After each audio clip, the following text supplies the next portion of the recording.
আমার সোনার বাংলায় দর্শকদের ঠাই নাই, আমার সোনার বাংলায় তরি লাগলে তরি দে, দর্শকদের ফাঁসি দে, দড়ি লাগলে দড়ি নে। বিক্ষুব্ধ তৌহিদ করতো সেই আবু জাহেলের আইয়ুবে তহিলাতকে হার মেনেছে সেদিনকার কামার পট্টির ঘটনা, ঠিক কিনা? এখন আপনাদের সামনে বক্তব্য দেবেন ইসলামী আন্দোলন বাংলাদেশের নজমুদ্দিন উপজেলার সংগ্রামী সভাপতি জনাব মুফতি মাওলানা আবু জাফর।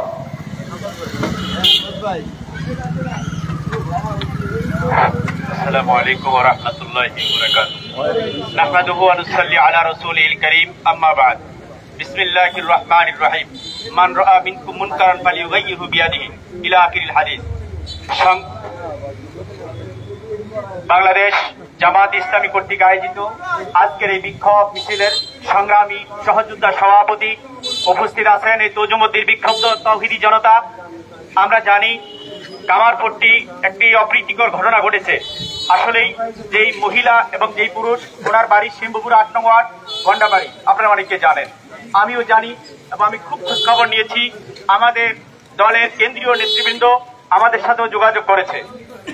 আমরা আজকে যেই ঘটনাকে সামনে রেখে এখানে আন্দোলন করেছি, আমি সর্বপ্রথম এখানে দোষারোপ করবো আমাদের বর্তমান সরকারকে।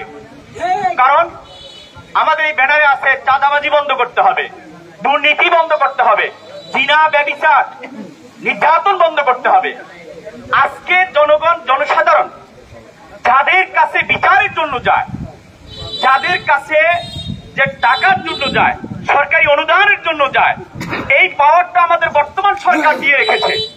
উচিত হলো আজকের এই পরিষদগুলোতে, যেহেতু তাদের কাছে জনগণের সম্পদ নিরাপদ নয়, জনগণের চাউল নিরাপদ নয়, জনগণের অর্থ এই নেতাদের কাছে নিরাপদ নয়।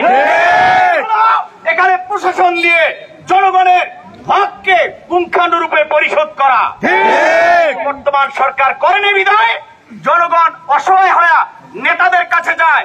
নেতারা সুযোগ পেয়ে আমার মা বোনের ইজ্জত লুণ্ঠিত করে।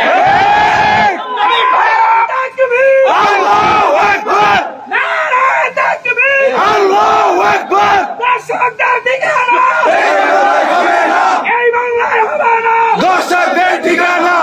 যে ঘটনা ঘটেছে, পুরা বাংলাদেশের প্রশাসন যদি এই দর্শকদের বিচার যথাযথ করতো, আমার এই সোনার তজুমুদ্দিনের ঘটনা ঘটতো না।